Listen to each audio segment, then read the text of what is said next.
So I don't know if we have any new people. I thought I saw a new KUCR. That looks new to me. In case you are new, um, we will start with our 2-minute introductions and just check in with everybody. And then we'll talk about the GRC today. We had such a wonderful GRC. Just want to thank Sharon and everyone at WXOX again for giving us an amazing time and communion of with people at the GRC. I was blown away, and we had so many nice presentations. Davine, you gave a presentation. You're always good at giving presentations and being really informative. And Joseph was, he couldn't make it today. He did a really nice job too. And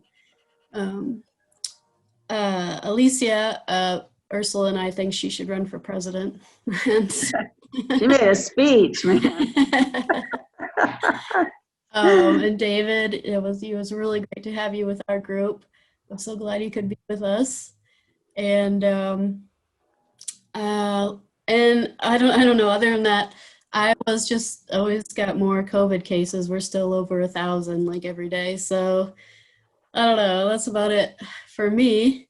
I want to pass it over to Lewis and see how you're doing. Doing fine. I'm not in the studio today.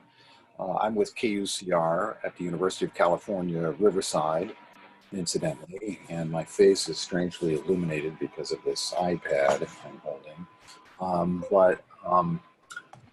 Looking forward to the discussion. Wasn't able to participate or be in the GRC, so I'm hoping to do it vicariously through this, and appreciate you using this as the theme of today's program. I'm sure my colleague at the KUCR monitor there is the KUCR Public Affairs Monitor. So I think you've probably seen him before, and I'll pass it over to him. I'm guessing that's Eduardo. Yeah, hi everybody. Hi, Eduardo. Hey, couldn't make Hi, Eduardo. Hi. Yeah, I'm at the actual studio in Riverside. It is pretty hot today, but feeling good, and campus is opening up. There's some COVID cases on the campus is not opening up, but there's students living here in the dorms, and I think there's some COVID cases. But classes are all online, and we're still very limited students in here.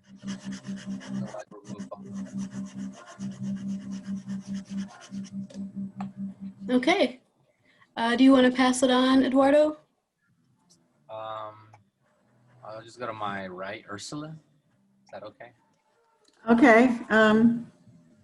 Hi, everybody.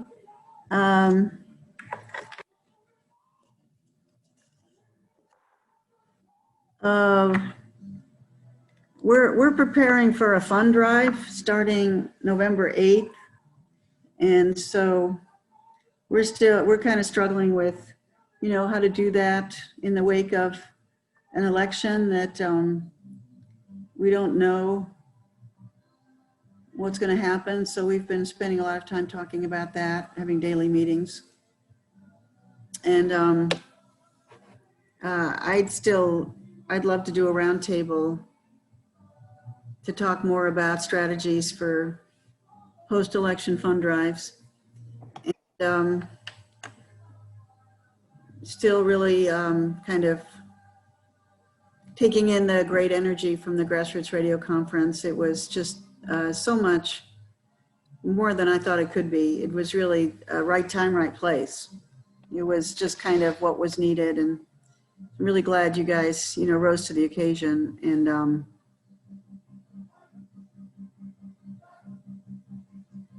I don't know, I guess I'm pretty tired, so we just decided to, I don't know, some of you know, we do a daily 3-minute newscast called 2020 Talks, which follows the election. And we just decided to continue that probably through Inauguration Day. And so I feel good about that. And it sounds like Free Speech TV is going to pick it up. So that's kind of nice. that we're crossing over to TV for a few months. So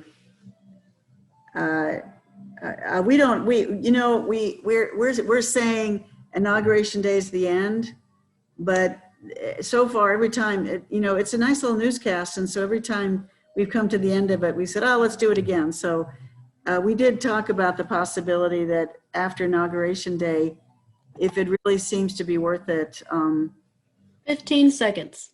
we'll need a new name, and we don't know what that name would be because we have no idea what kind of world we'll be living in. But Ann Garrison from KPFA is taking over part of the show, so we'll see.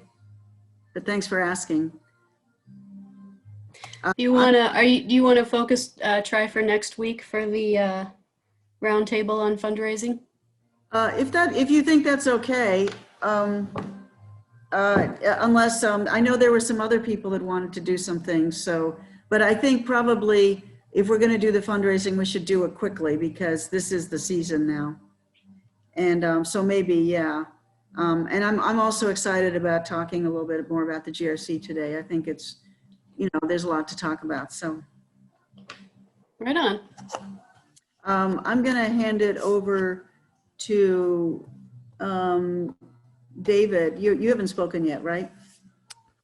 No, I've kind of rambled a little bit, but I'm Okay. David Klahn, and I think I know most of you.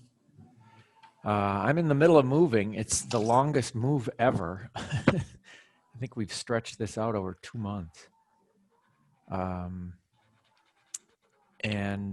Yeah, I didn't have a whole lot of time to attend the sessions at the GRC, but the few that I did, I was thoroughly impressed. And well, I can save that for when we talk about that. But trying to think if there's any station news of interest. Nope. I'm just hanging in there and happy to take a little break from hauling junk around. I will pass it on to Davine.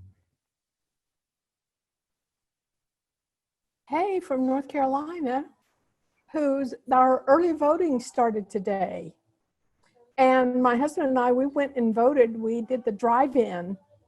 So a guy brought the ballots out to us, and this was at the UNCA, University of North Carolina in Asheville. And there were a lot of people in line. And it was mostly young people. Well, maybe because it's a college campus, but our Awesome. Board of Education, our Board of Election Service has an app that you can go and see how many people are in line at all the different early voting locations, which is very handy. Because when I looked at ours to go to that location, there was no one in line. But when I got there, there was a whole bunch of people in line. So the guy that brought the ballots out to us, I said, well, there was not supposed to be anybody in line. He said, well, they just piled all in all at once. So maybe the idea of the early voting or the voting telling you how many are there, it might need some tweaking. But yeah, so I was a participant this weekend in the virtual summit. And from my end, Sharon, I have to say it went very well from my end. So, I mean, I can't imagine all the work that had went into it, but it went very well for myself as a participant in 2 of the presentations. So thank you. And I'll pass it on to Russell. Are you there? Is that Cynthia?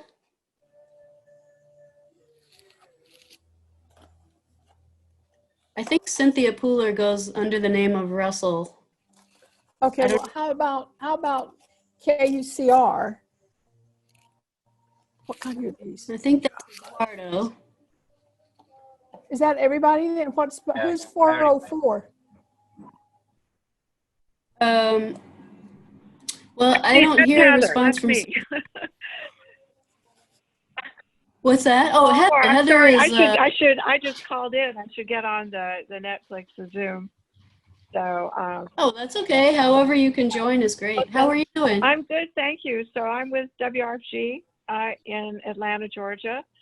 And I was also not able to attend all of the conference, but I was so impressed also with what I saw.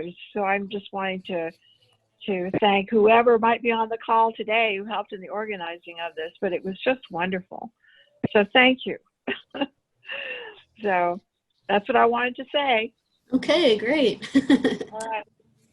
And I see Vertical's with us too. I think we got everybody now. So yeah, let's start. I'd love to hear from Sharon and just hear how you're doing. If you got any rest since since we stopped. No, are you still going? No rest for the weary, I'm afraid. Especially in the radio biz, it's always something. But no, we're pretty much on cloud nine. We're so thrilled with the way everything went. The technology all worked very smoothly. We weren't totally certain about that. It was very new for us, and none of us are tech wizards, but we've managed to figure it out and make it work. And I just can't thank my team enough.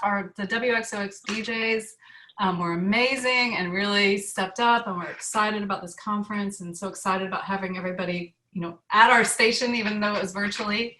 And really had a great time hosting you folks and meeting the radio greats and all the great characters in this community of ours. And really feel like, at least from our perspective and my personal perspective, that all the presentations were phenomenal.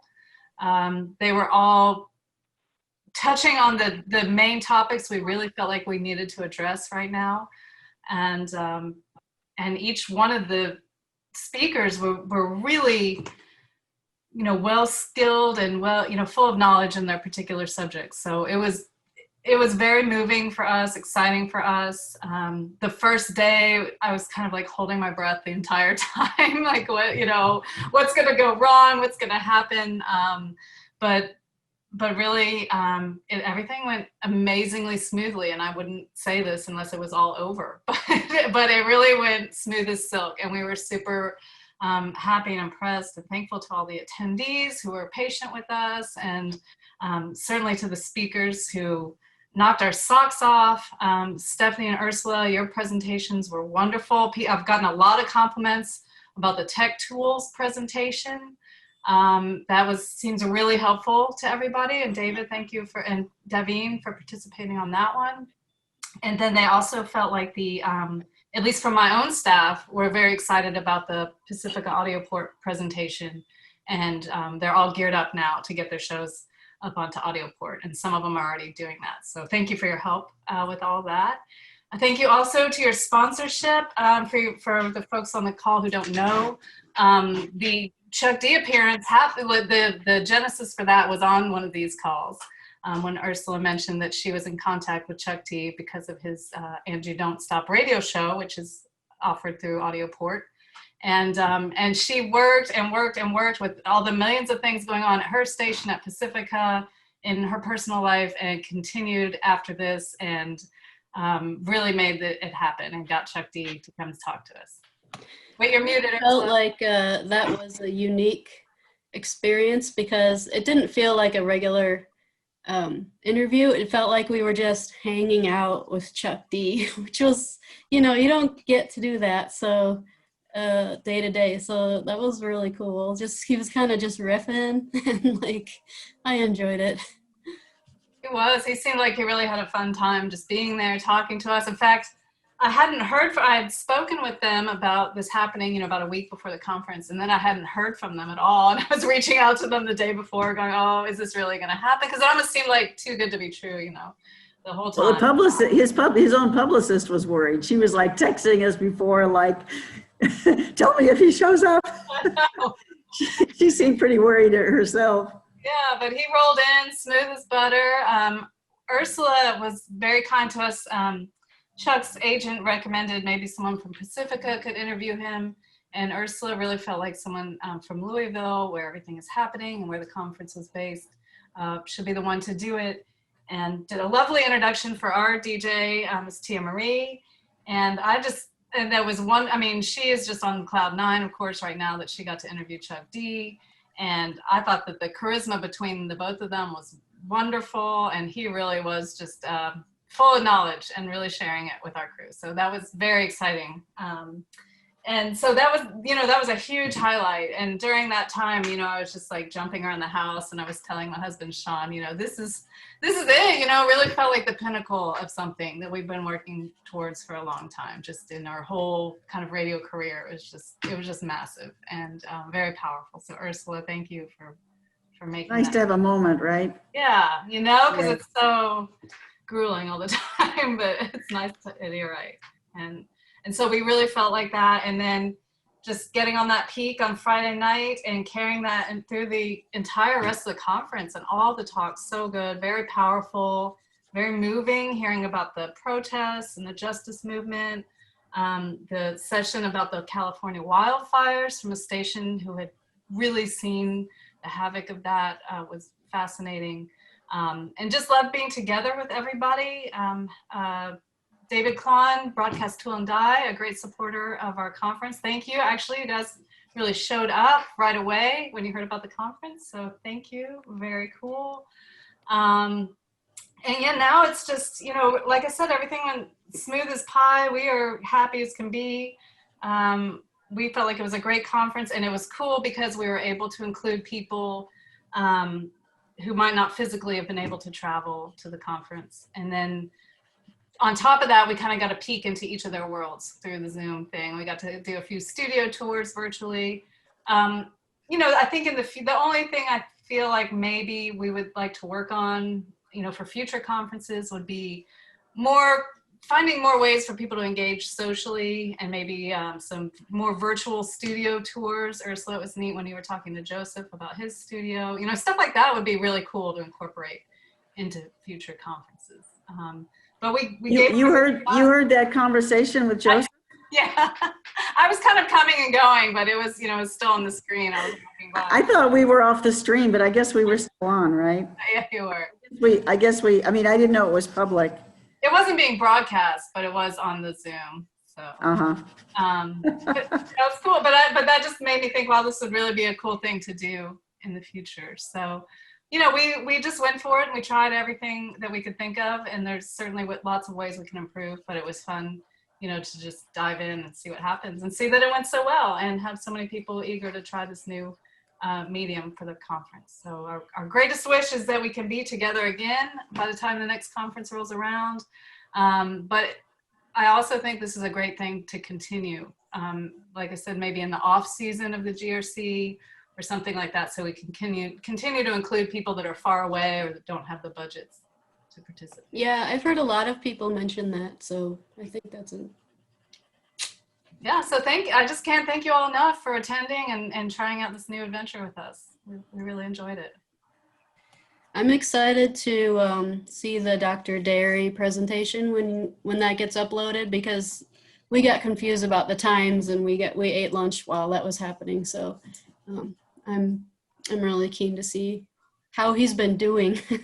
I'm sure he's just been like on slot day to day. Well, and I did want to thank you all too, because one of the reasons this conference went so smoothly, I really believe it's because of these sessions, and it's given us a little practice, and also giving us some great ideas for speakers. So thanks for connecting us with Dr. Derry for that. That was a really good presentation, and we will have all those uploaded.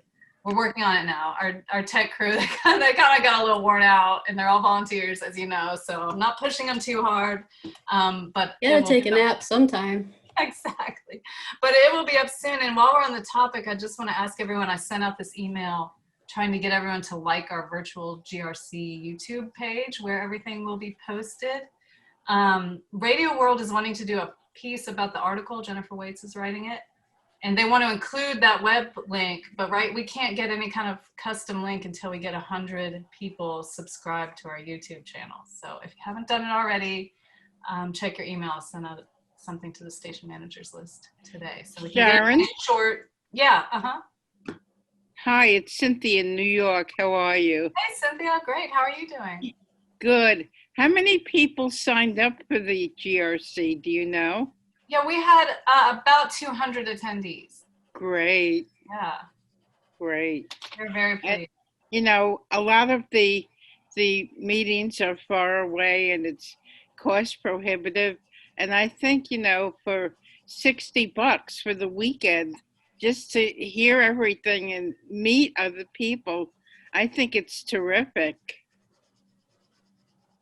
Great. Thank you, Cynthia. And as a former host of the GRC, I'm sure you can imagine it was, you know, it was harder in some ways and easier in others. We didn't have to feed everybody or clean up after them or that kind of Right. thing. So, so in that way, you know, it helped. But then there was other technology to deal with. What was the hard parts? Tell us what the hard parts were. Well, I think the hardest part, and we did this to ourselves, is that we actually had our fund drive in the middle of planning all this.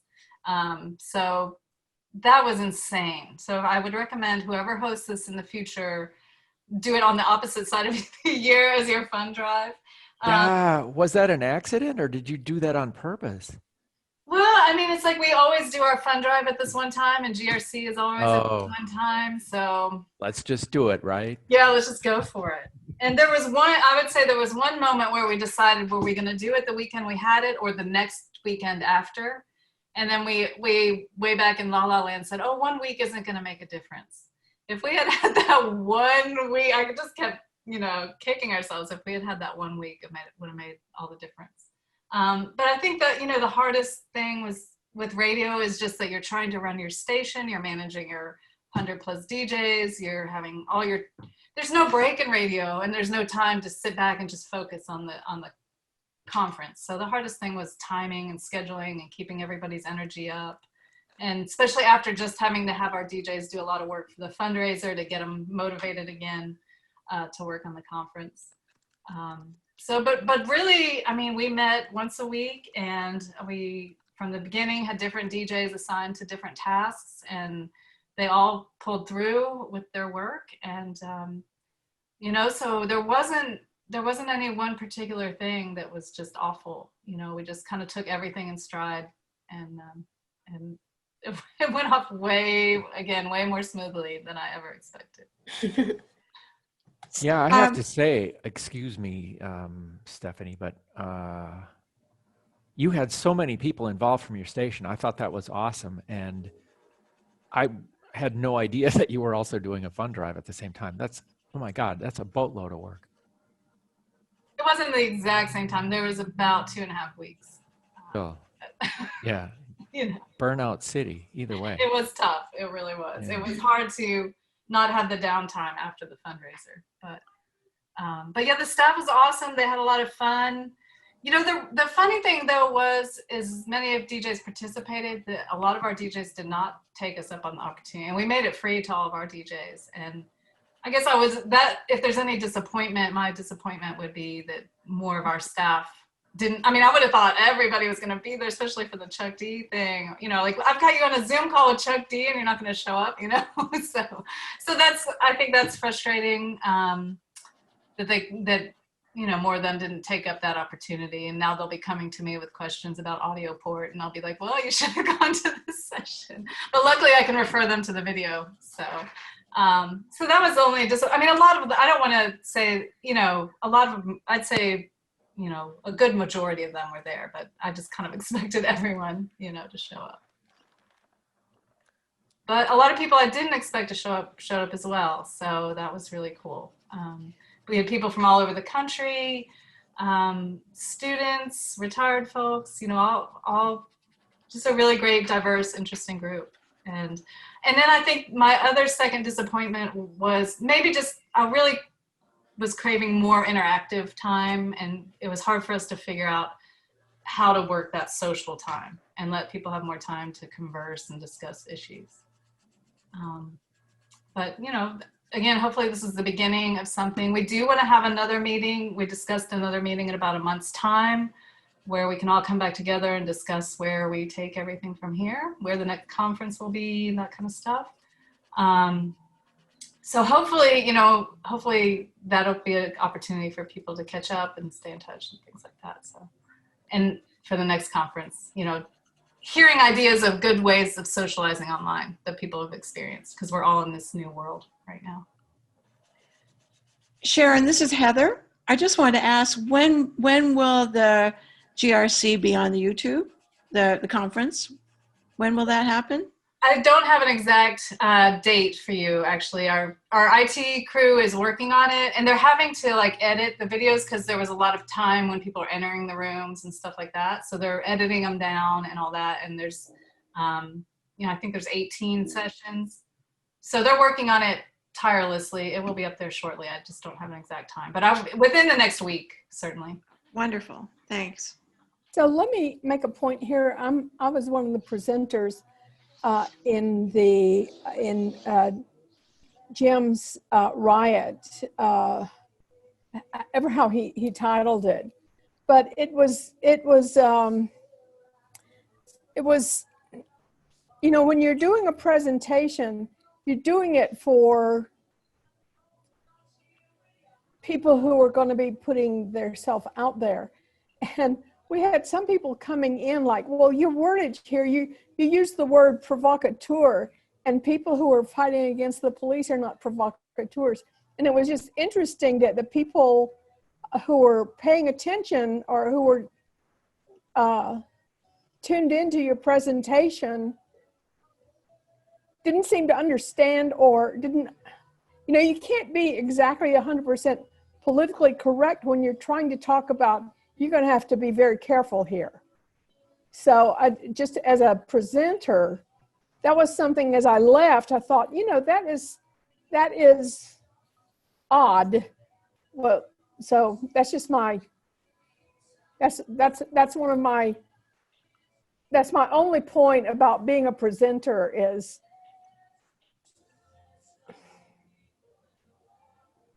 when you're talking about the guts of an issue, and as I had said in the presentation, I've been live streaming for 10 years, and the past 3 years we've done a lot of live streaming from the station, and we have done a lot of live streaming from the protests that happened in town. You just have to figure out who's there as with a true reason to be there, and who's there to cause trouble, because it's very obvious whenever it starts happening, because we had great footage, and our live streamer men on the street learned very quickly how the provocateurs get started and what they do. So that's my soapbox. So you're saying it got misconstrued, that word particularly?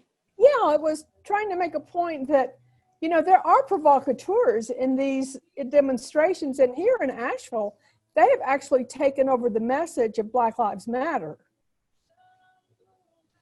Yeah, that's you know, that's a conversation that I've run into too, and I thought it was interesting when it happened to you.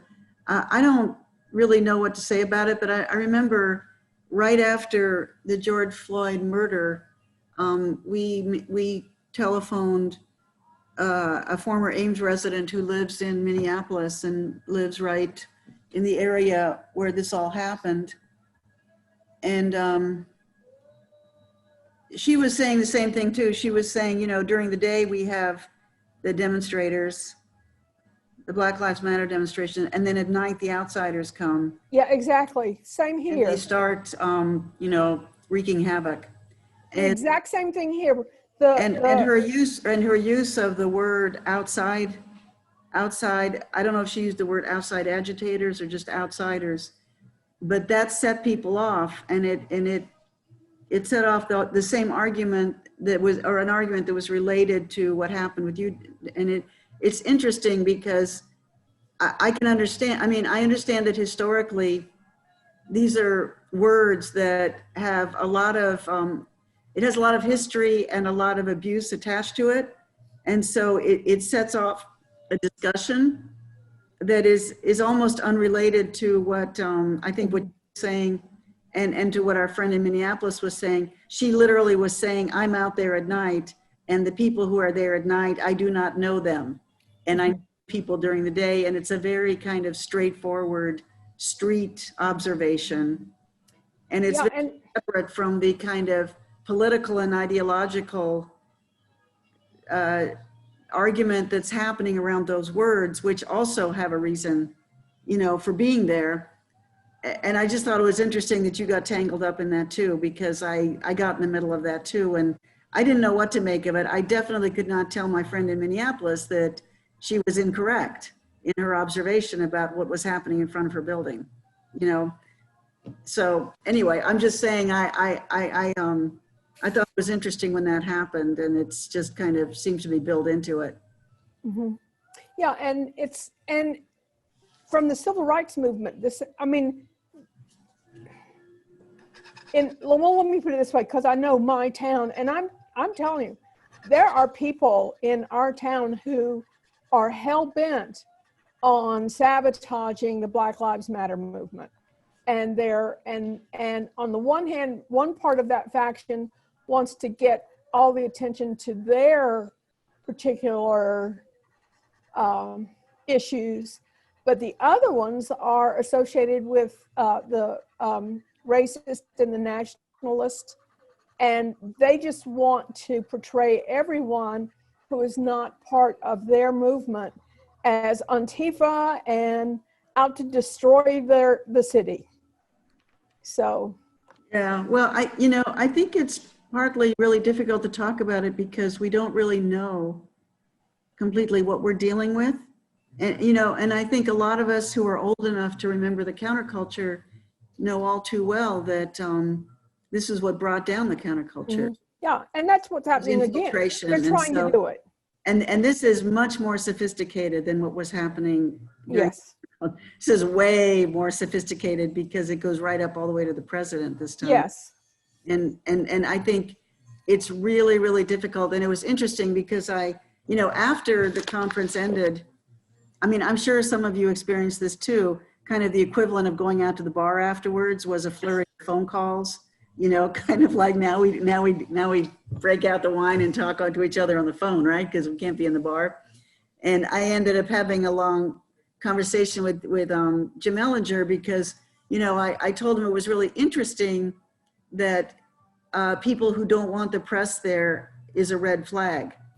Because we have that here in Ames. We have like a Black Lives Matter movement, and they go and they block, you know, the main highway in town, and then they get mad when we show up to cover it. They're like, we don't want you, we don't want the press here.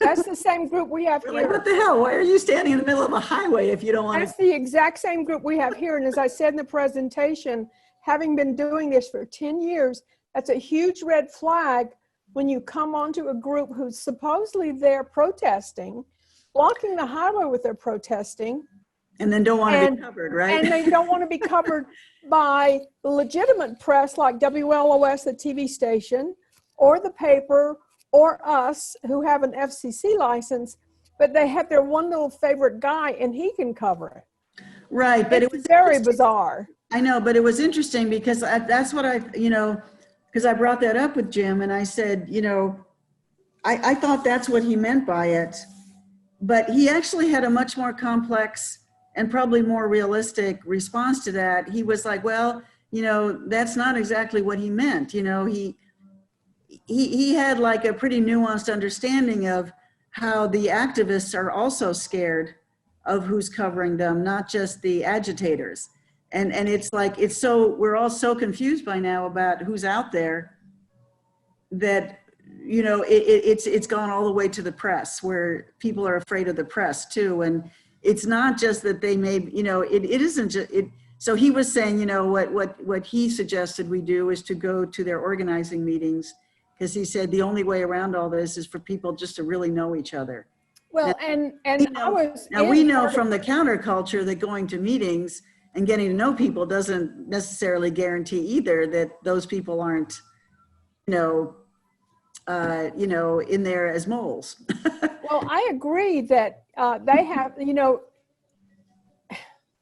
I understand that they don't want their faces shown. And so our coverage has always been like 25 to 50 feet away, not not zeroing in on anyone's face, so that if in fact if it was that they became targeted by the police, our footage didn't cover.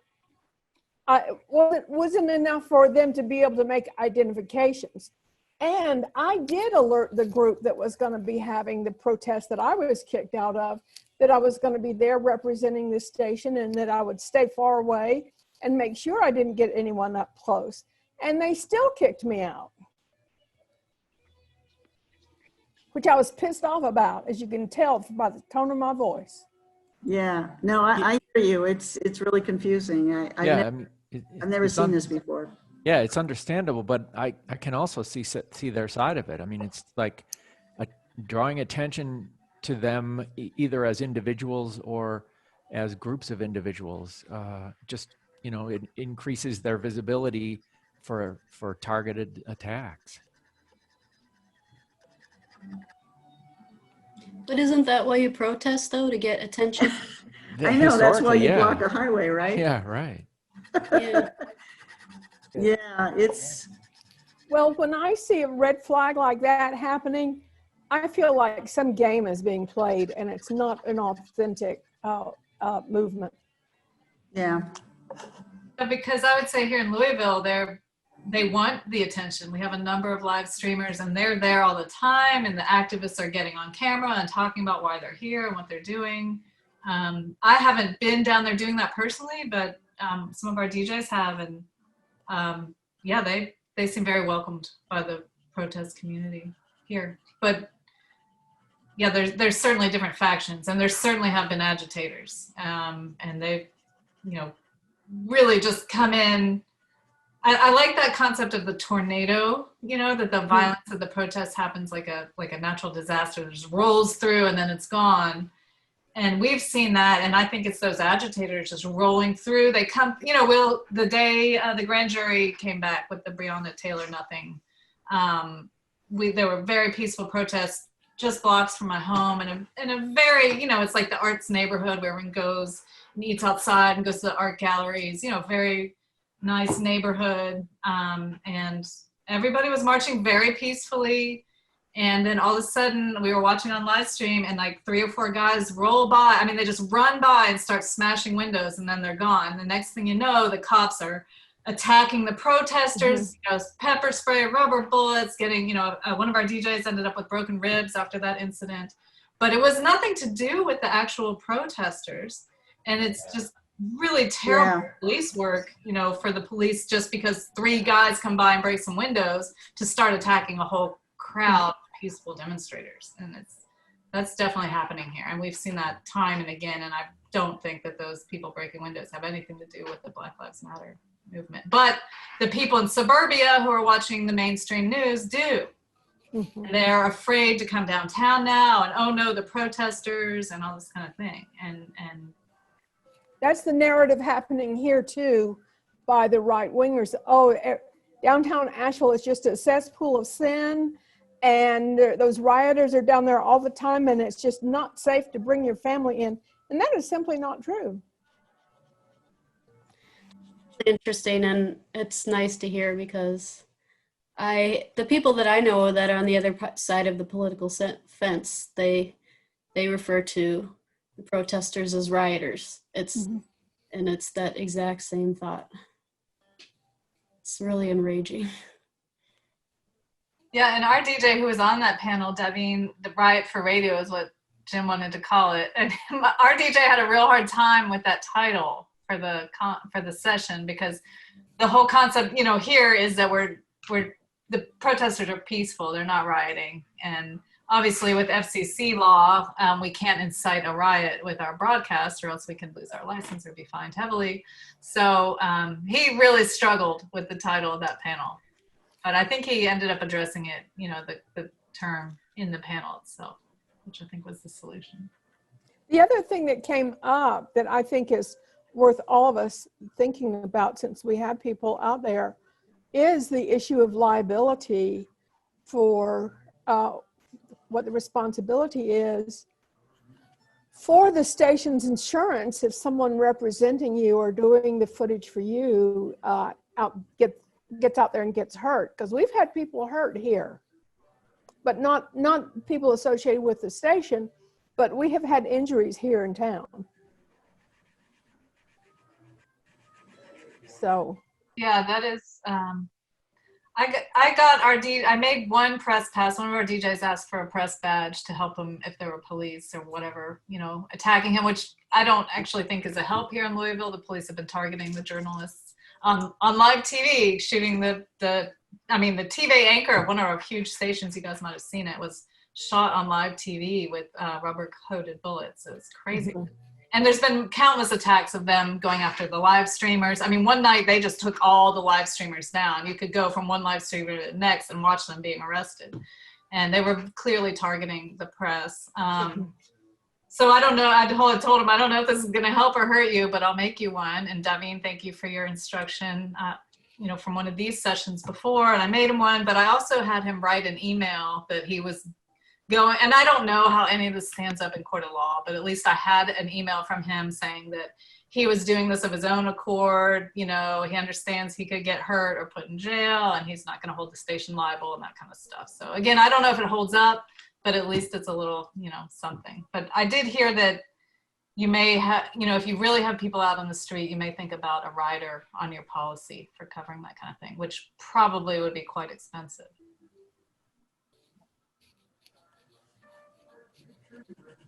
I don't know the answer, but we're not going to stop doing it. We feel like it's our responsibility to cover what's going on here. So,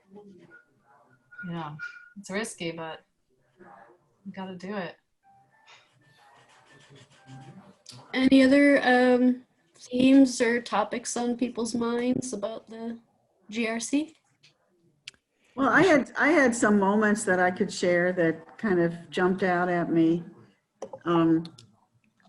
One thing that jumped out at me was, Sharon, you saying that you have 150 DJs and they're all working from home. That's astonishing. That is, we have one person who is working from home right now. That's we've only been able to convince one person to do it.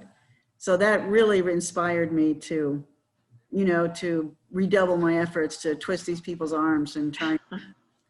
I mean, if you can get 150 people to do it, we should be able to get 3 to do it, 120, but okay, still. 120, but still, that's amazing, So that was really inspiring.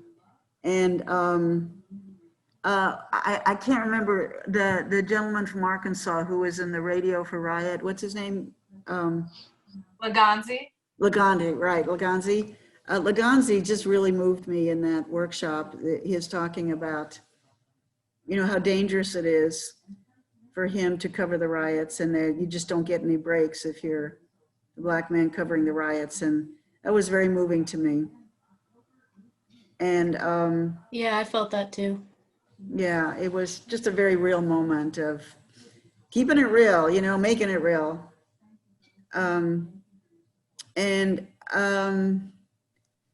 Two moments that were kind of astonishing to me were two moments that could have been gotcha moments, and the people were astonishingly prepared for that. One was when somebody asked Chuck D which was the best book on his bookshelf, because he had all these books behind him. I think we were in his personal library, and I think he was at home. It looked like he was at home. And he just he didn't miss a beat. He turned around and pulled a book out and knew exactly, as if he had been prepared for that question. So that was astonishing that he actually was able to answer that question without hesitation.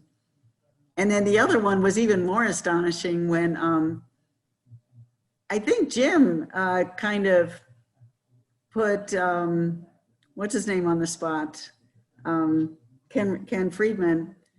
And kind of confronted him about founders syndrome, and kind of well, what are you doing to pass on the legacy? And Ken Friedman, his answer was so amazing that it just I couldn't believe it. He was yeah, well, not only have I trained this, and this to do this, and this person do that and that, they actually has a life insurance policy that if he dies, does not go to his family, it goes to WFMU. So it's like, who does that? Who takes out a life insurance policy and wills it to, you know, the radio station that they give all their time to? So that was really an astonishingly prepared and complete answer, and a real role model for how to, you know, pass on your legacy. So that was interesting. And I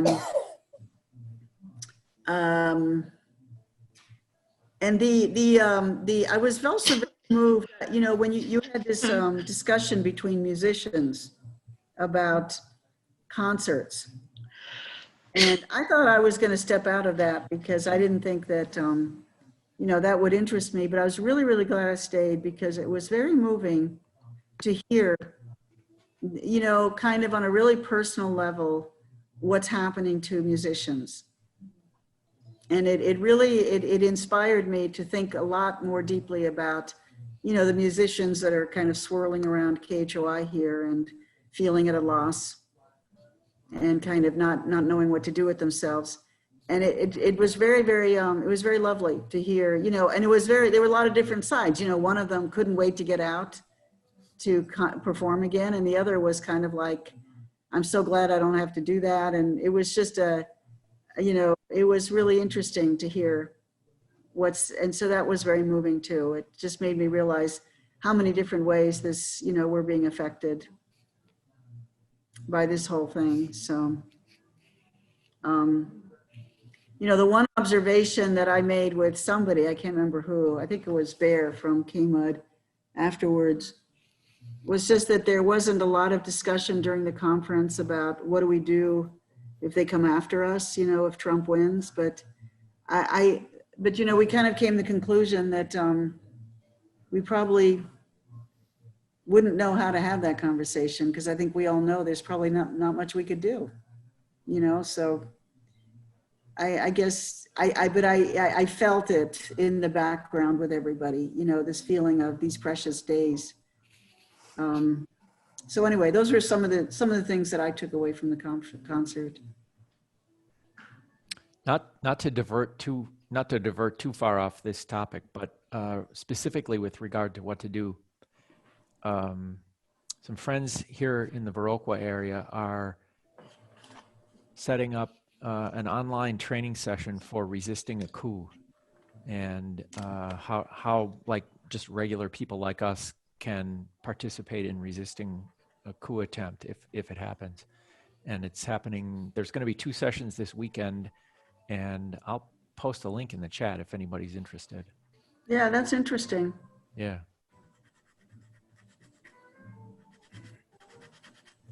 Did they give you an idea of what that involves? Yeah, I was with them the other night, and they've got a 4-point, well, let's see if I can remember the 4 points. 4 points, sort of 4 essential elements of how to resist a coup. And I'm sure that'll be part of the training. And if they come to me, I will. I mean, it's like, you know, just refuse to cooperate is one of the essential elements that they're trying to get people to sort of go along with and internalize. And yeah, it's I mean, they're serious about it. They're you know, they're not, and these aren't alarmist people that are working on this. Like, they're not conspiracy nuts or anything like that. They just want to be ready in case. Yeah, You think that sounds useful? interesting. Is it stuff that's actually, you think, doable? I think so. Yeah. Yeah. I mean, they're trying to extend this to like government employees, because they're the ones that have to carry out the orders of you know, the people above them in government. And Right, that's probably the first line of defense, huh? yeah. But yeah, I'll see if I can find the link and I'll post it in the chat. I wanted to ask you, Sharon, how you think that the whole Discord thing went along with the GRC. Yeah, I thought the Discord was successful. I thought that was great. I had never used Discord before. That was Mary Yates' idea. And yeah, I thought that got very active. And I like it because you can share documents, you can divide it into sections so things aren't just lost in some long timeline. And there seem to be some valuable documents up there now. And we'd love to keep that channel rolling. Mary said she's glad to admin that. If anyone else would like to become an admin on that page, she's welcoming that as well. But I'd love to keep the conversation going there. I think, to me, that's the most important thing now is as we've all we've been so isolated and torn apart, and we've finally been brought together, and just to keep everybody together no matter what happens. So yeah, if there is a coup, we can come together quickly and try to, gather our resources.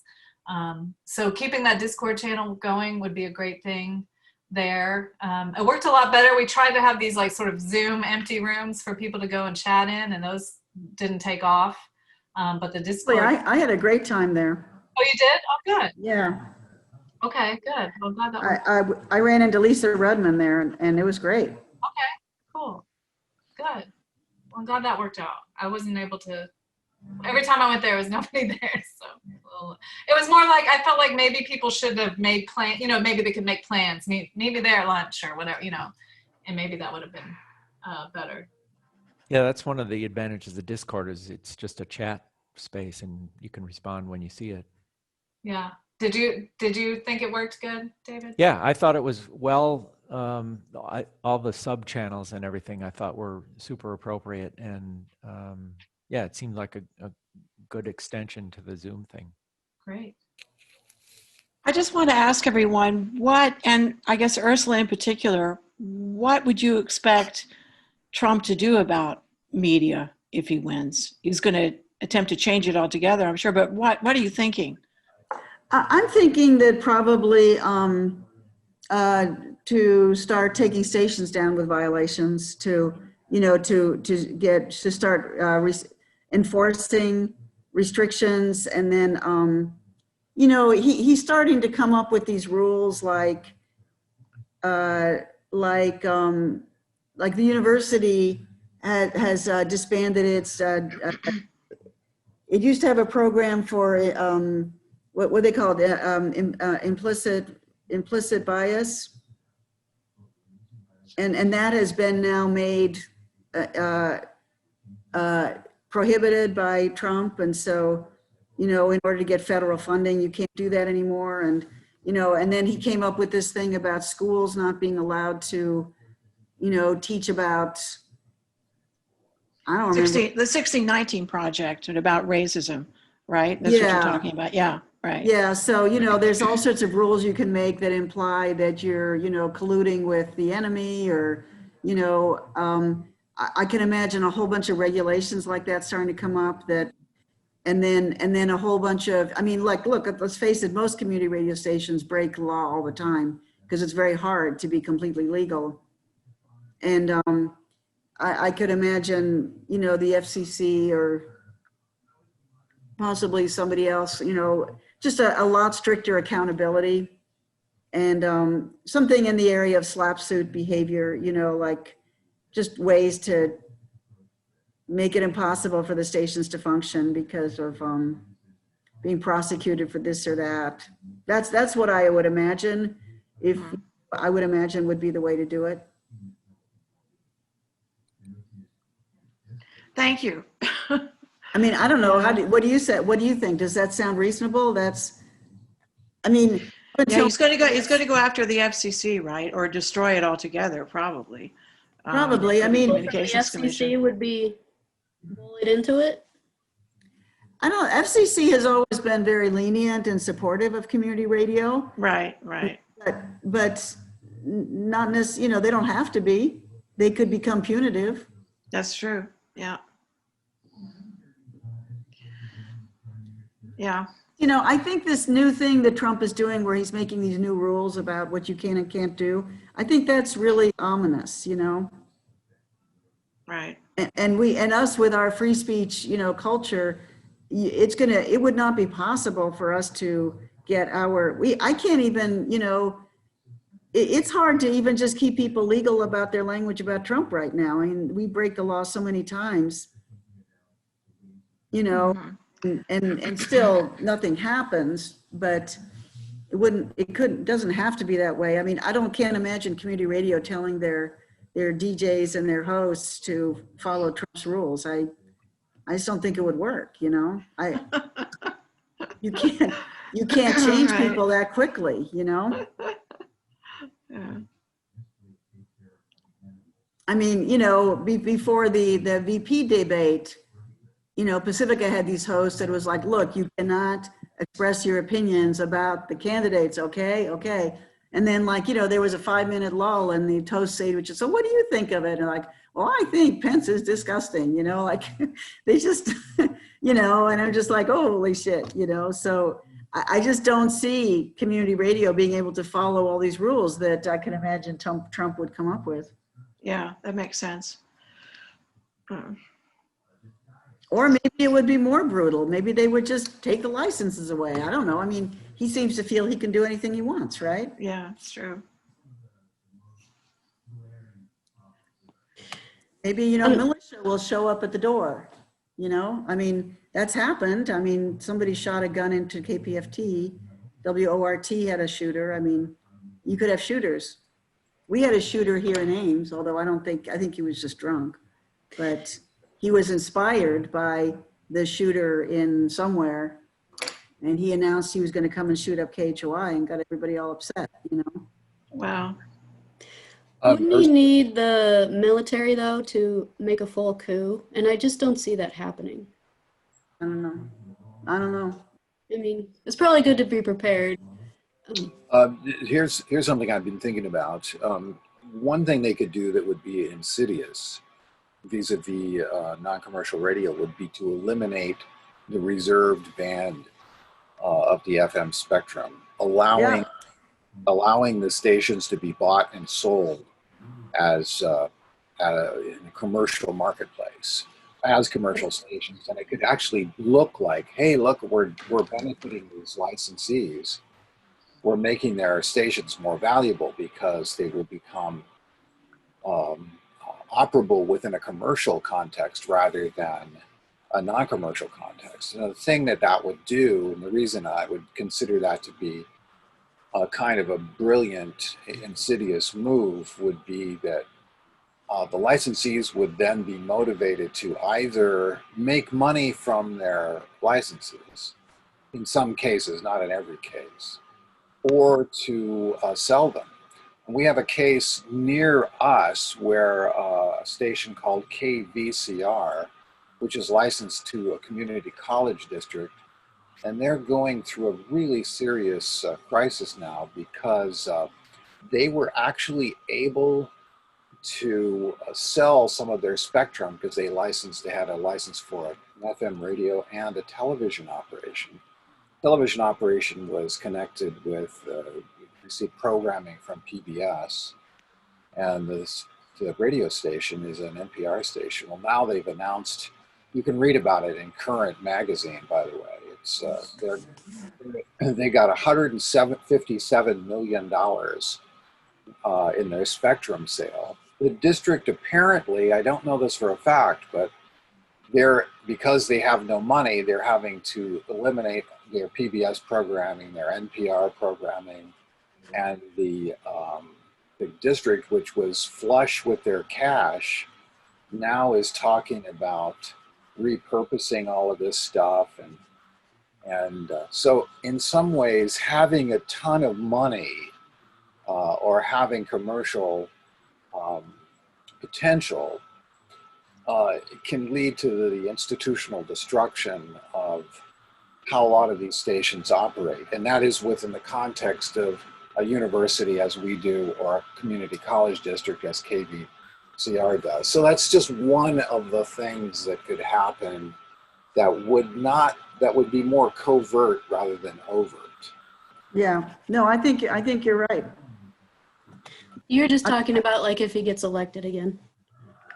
Yeah. I think if he gets elected again, it's an absolute disaster. And just yesterday, the White House formally embraced herd immunity as the policy that they want to apply, and actually de facto have been applying vis-a-vis COVID, which means that the more people that get the infection, the more it's out there, and it doesn't affect the marketplace and so on and so forth. And then after 60 to 70% of the population is infected with the COVID, they will achieve herd immunity. And it has this non-epidemiologist from the Hoover conservative think tank at Stanford University, a guy, a radiologist named Scott Atlas, who is his go-to guy, and he's trashing Fauci and all of these rallies he's holding.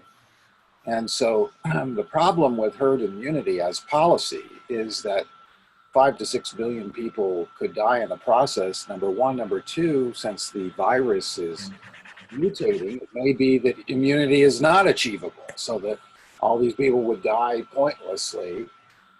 But I mean, that's just one of many things this guy has completely ruined. Yeah. Yeah.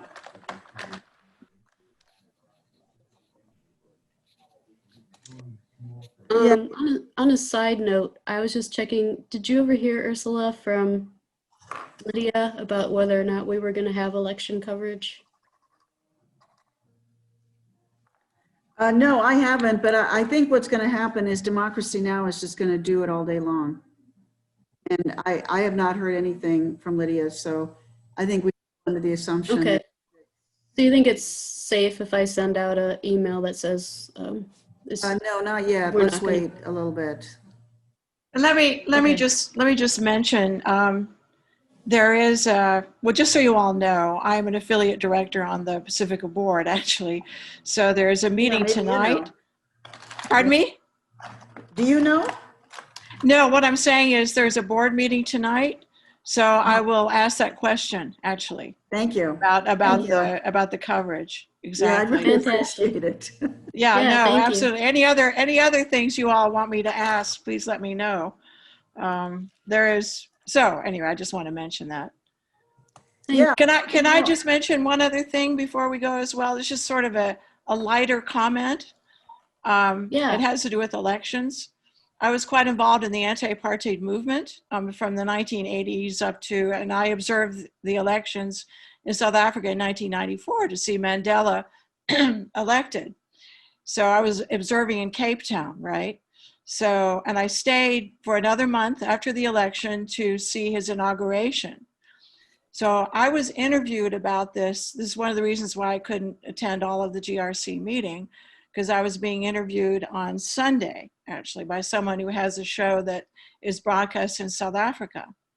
So here I was talking about staying for the inauguration, and I could see Mandela up on the stage. He was up there with Tani Gabashi, who was our leader here in Atlanta on the Southern African issue. She was there with her mother. She was the daughter of Chief Albert Lutuli, who was also the president of the ANC at one point, and the first African Nobel Peace Prize winner. I won't go into all of that.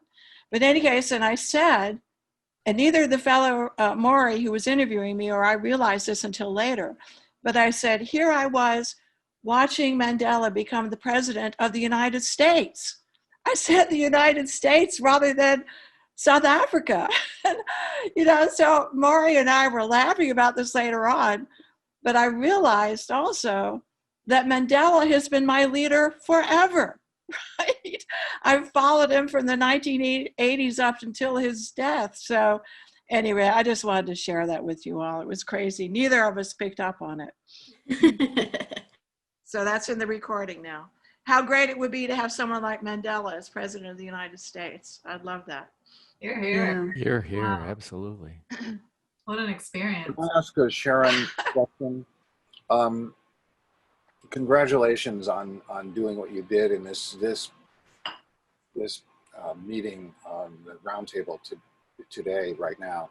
Has just made me regret doing things that obviously were more boring and tedious than the conference. So congratulations. But did you do it on the technical platform you did it on was Zoom? Is that correct?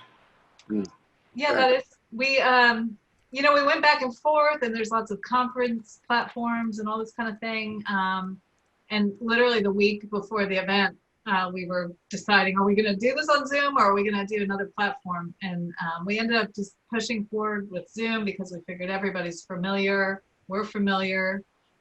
So we did it on Zoom, but the way we managed to make it work is that we signed up for multiple Zoom accounts. Well, actually within our one Art FM account, it can give us multiple users. So that way we could sort of stagger the meetings and have a little time to set up with the speakers and, you know, beforehand, and a little time to hang out for Q&A afterwards. So we didn't have to hurry up and close. And so another meeting could start essentially while the other, you know, the previous meeting was still going on. So that is the way it ended up working with Zoom. And then we just, we upgraded our plan to, you know, to 500. We just didn't know what kind of turnout we were gonna have for each session. So it's either 100 people per session or 500 people per session. So we went ahead and upped everything to 500 per session. And we got some more memory in the cloud. So we made sure everything was gonna get recorded. And yeah, and then other than that, it was just basically like holding a series of Zoom meetings all weekend long. And everything worked. Everything worked. I mean, there were one or two moments, Daveen, in your panel, they couldn't get the audio to work for Brian. I don't, you know, so there were one or two little glitches along the way, but nothing that we I couldn't. think that was on his end. I think it was on his end, but I'm not sure. But so did you set up rooms, or you actually had absolute separate accounts? Oh, within Zoom, in our Art FM account, our station account, we could add users. So we had our one main user, and then I added one for Alan and one for Mary. Okay. So they each had but they work like separate accounts, but basically they just get billed the same place. So did you toggle back and forth between two, or did you have more than two? We had 3, but we could have done it with 2. But we just wanted to be on the safe side. Well, it was a really great learning experience, I'm sure. Mhm. And It was. going to be portends well for the future for things like that. Yeah, I think so. I mean, it was, like I said, we kind of just dove in and we were like, let's see what happens. You know, by the end of the weekend, I think we were all very well versed with how Zoom works, you know, but we weren't in the beginning. And I wanted to share this with you guys, not to gloat or anything, but I just thought this was interesting because I'm friends with this guy who, Josh Shepard, if you guys know him, don't tell him I'm busting his chops. But I'm really just repeating something he posted today. He's head of the Radio Preservation Task Force, which is a project out of the Library of Congress, which is mainly for historians to preserve and record radio history. It's a fantastic project, and he's really done a lot to spearhead that. So he's very much done his duty for the American radio scene, but they were supposed, this is what he posted today, and it just kind of made me, just a little pat on our back. It made me feel good that we had pushed forward. But he said, next week we were supposed to have our big Radio Preservation Task Force conference on Capitol Hill. We put in 6 months of work, had an entire Library of Congress building for 3 days, got every media historian in the country to agree to present, as well as representatives from 15 countries. It was timed to the 100th anniversary of the first ever broadcast, and hopefully the next step in a detailed cross-sector project preserving cultural memory. Instead, I will be eating frozen pizza and watching the Great British Bake Off. And so they decided not to do their conference this year, which is sometimes happening around the same time as the Grassroots Radio Conference, and I always want to go, but I never can. I always choose the GRC over it. And, you know, and it just made me feel really good because these are some big academics that are really into conferences and have a lot of budget and time and connections to plan something. And they didn't feel like they could do it. And we pushed forward with ours. And I'm just really proud of ourselves for that, you know, that we're not sitting around just eating frozen pizzas when we were supposed to be hosting the Grassroots Radio Conference. Okay. You could do Absolutely. both. That's right. We did do both, actually. Could have done both. So Sharon, can you put the name of that group in the chat? Yes. And I would love for you guys to get involved with it because they really do seem focused on public radio, which there's, as you know, a big difference between public and community radio. So getting the historians excited about preserving community radio is a good thing for us. So it's a radio preservation task force. I'm typing it right now. But you know, someone went on to say something about, you know, well, they could have done it on Zoom, and he said, oh, well, I just don't, there's no way we could have, you know, hosted made the conference anything what it should have been on Zoom and all this kind of thing. And I'm just going, yeah, you Oh, yeah, I could have. Sharon, Sharon, what is his name? Sharon, what is his name? His name is Josh Shepard. Okay, thanks. And he's, like I said, he does lots of great things. And, you know, he's probably just so busy. He was glad to take the break this year from the conference. So I get that. Well, I think it was November 12th, but I'm not sure, 2020, because they broadcast the Harding, someone else presidential election results, but I'm not quite sure if that was. Oh yeah, the date is there. So they've been celebrating this, like this year is the 100th anniversary of broadcasting, which, you know, I mean, I know you know your radio history. It's more like what, 120, 130 years, you know? No, well, the first broadcasts were in 1920. Prior to that, they weren't necessarily actual radio stations broadcasting. Well, people were broadcasting. Yeah. Like individuals. I think it's KPEK in Pittsburgh, but I'm not sure about the call letters. But it was the Pittsburgh station. KDK. Herb says KDKA, but it was in November, late October, November 1920, the first broadcast. The first syndicated broadcast? No, radio broadcast. Well, no, I mean, if you broadcast, you broadcast. I mean, you turn on your transmitter, you're broadcasting. Yeah, That I mean, happened in Wisconsin 1891. Public Radio An actual celebrated radio their station. 100. An Sorry. actual radio station broadcasting. Yeah, Wisconsin Public Radio celebrated their 100th anniversary like 3 years ago. They were one of the first. Well, I think okay, they were one of the first obviously- non-commercial stations. Obviously, the internet is wrong and told me the wrong things. I defer to you all. I think I mean, they do. These are historians, and they are saying this is the 100th anniversary of broadcasting. I wonder But how they're defining it though. I think they might be defining it as the first syndicated broadcast, as opposed Well, to. I mean, radio existed before broadcasting started. Sure. Radio. I mean, if you turn on I mean, how can radio exist before broadcasting? Because radio was initially created as a point-to-point kind of. Oh, I see what you mean. And then it was like the geeks up in the attics with the radio. It was shortwave and ham radio broadcast. That really created the concept of broadcasting. Broadcasting is a grassroots concept. Yeah. It wasn't created for broadcasting. It was created to be a walkie-talkie. Well, the first actual FCC or the first station was in Pittsburgh in 1920. So other methods, shortwave or whatever, certainly Morse code, because Morse code and Titanic. No, but we're not talking about Morse code. I mean, the way I understood it, the regular radio signals were created mostly by the military to basically say, I'm here, where are you type of activity. And it wasn't really created with the idea of public speaking. It was just kind of. Right. Like the internet happened, the ARCANET was same thing. Well, we need a radio historian. Sharon, can I ask? Well, no, it's an important point because broadcasting belongs to the people. Yeah. Exactly. And people were, experimenting with radio before 1920. And that's a really fascinating time to me when radio was new and just amateurs were sort of playing with broadcasting. Right? Exactly. They were still using pigeons though in World War I. Pigeons, that's awesome. That's what we'll be back to when they take our frequencies away. Yeah, exactly. Yeah. Sharon, we can go back.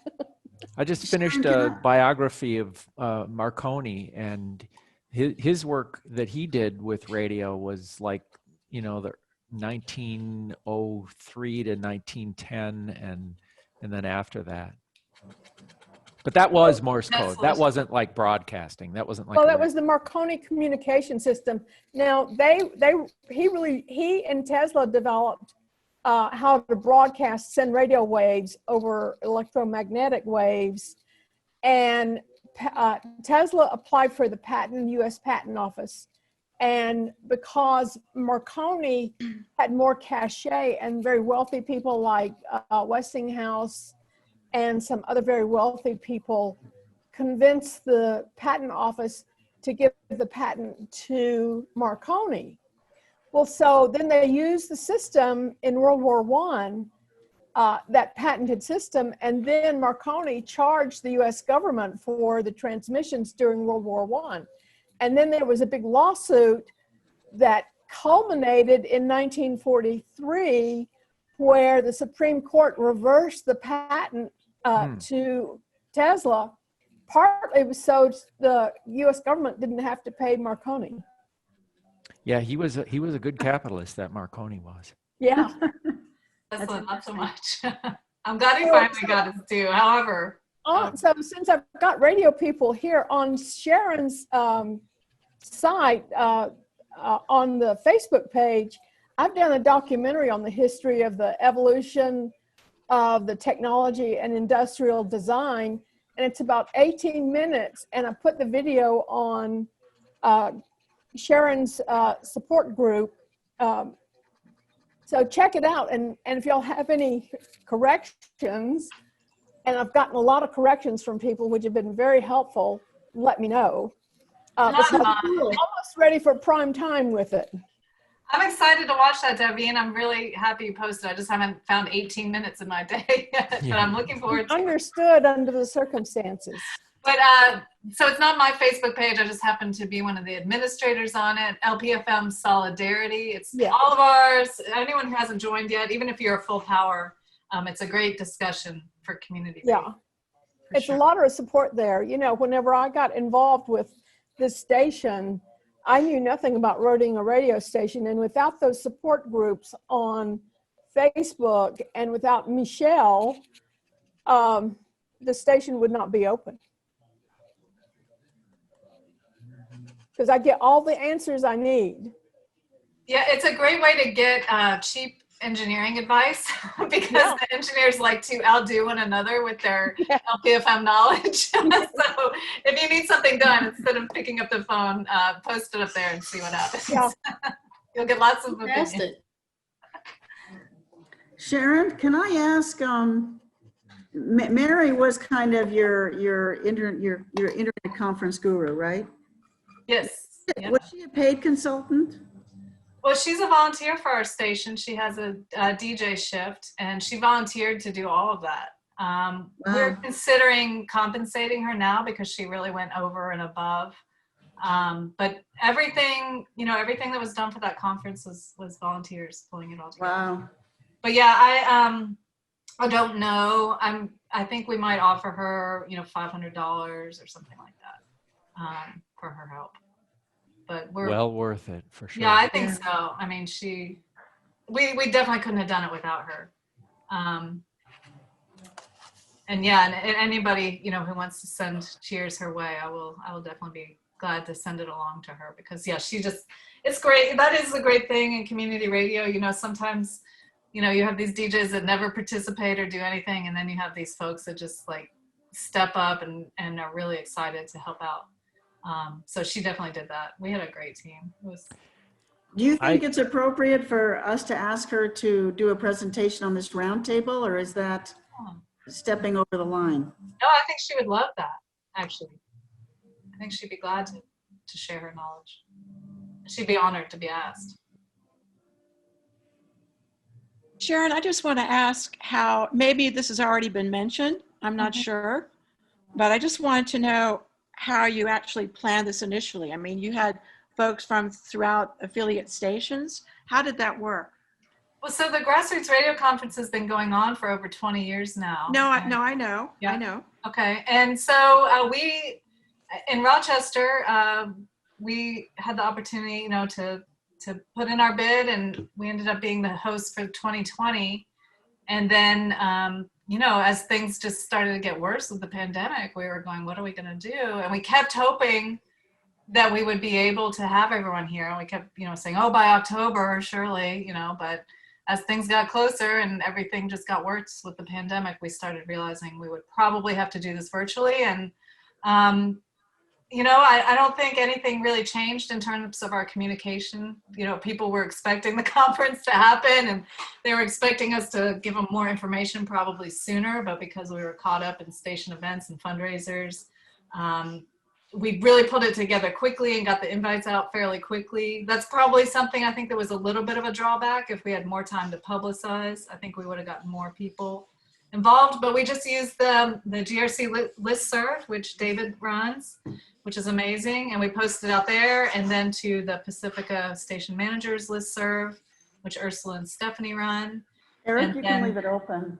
I have a small group of a list of LPFMs that I'm in contact with, and I sent it out to them. And then it was just that and social media and word of mouth. And I think everybody was, the conference is already on people's calendars. So I think keeping it the same time of year and trying to keep things as normal as possible really helped. Wonderful, thanks.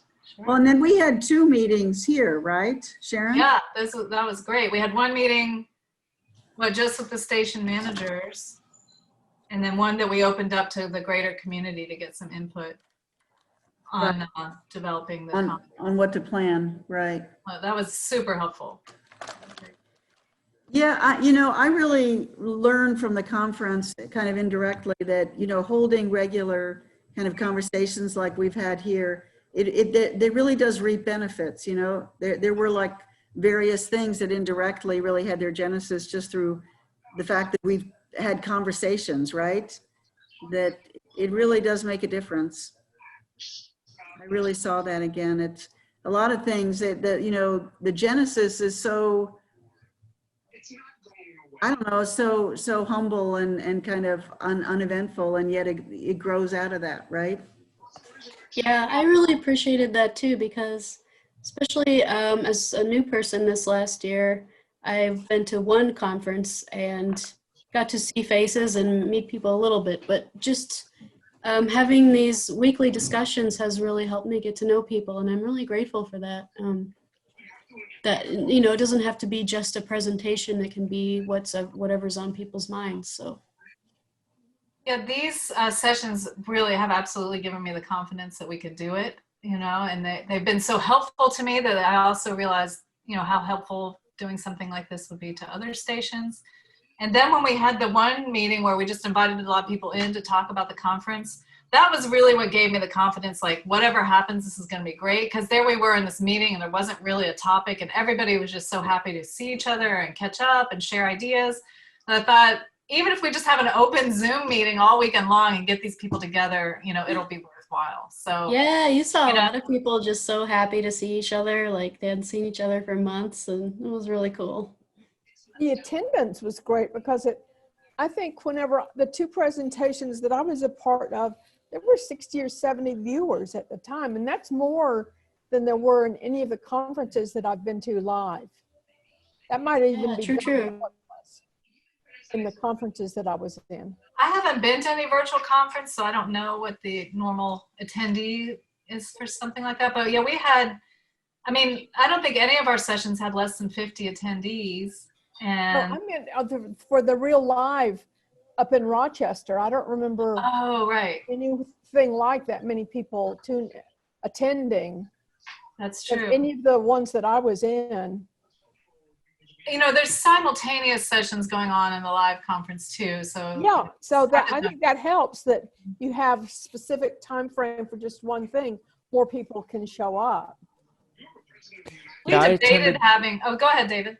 Oh, I was just going to say, I attended a Linux Nerd conference earlier this summer, and it was all on Zoom, and they had multiple tracks, and I just found that the schedule was just way crammed, too full, and I really appreciated having just a single track for the GRC. I thought that was a good touch. But I'm glad to hear that. We did that. That was purely simplicity's sake, for the planning. And I was a little worried, but yeah, I think it worked. Good, I'm Yeah. glad. Well, we loved it, and we would love to, share our knowledge with, if, anyone who wants to pick this up for next year, and then just really keep it going, like I said, throughout the year. So we were talking about having another meeting around the 11th, and I would love to obviously have you all participate in that. It would probably be an evening meeting. I think that works, good for the working folks.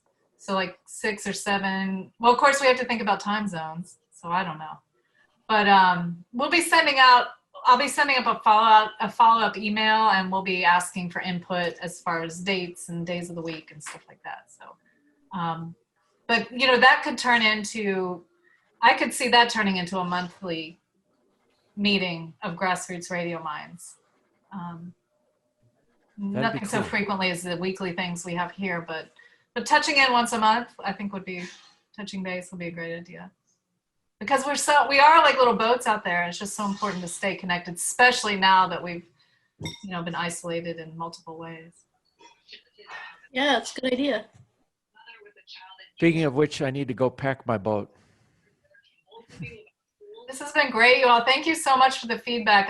We're having a little celebration meeting next week, so I'll be sure to send all your compliments along. But yeah, it was.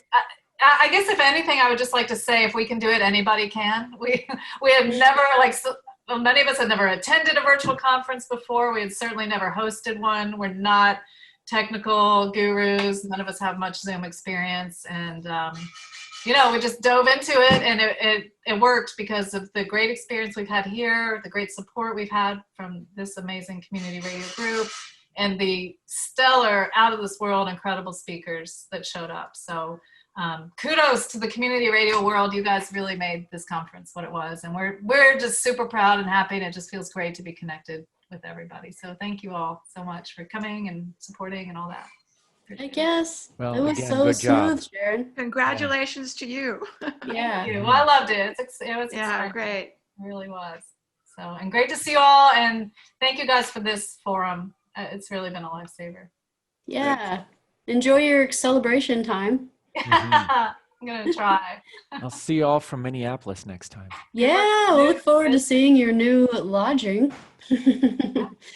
And so we'll focus on fundraising next time, and we'll see you next week. Sounds good. Thank you. Thank you. Thank you. Bye-bye. Bye all.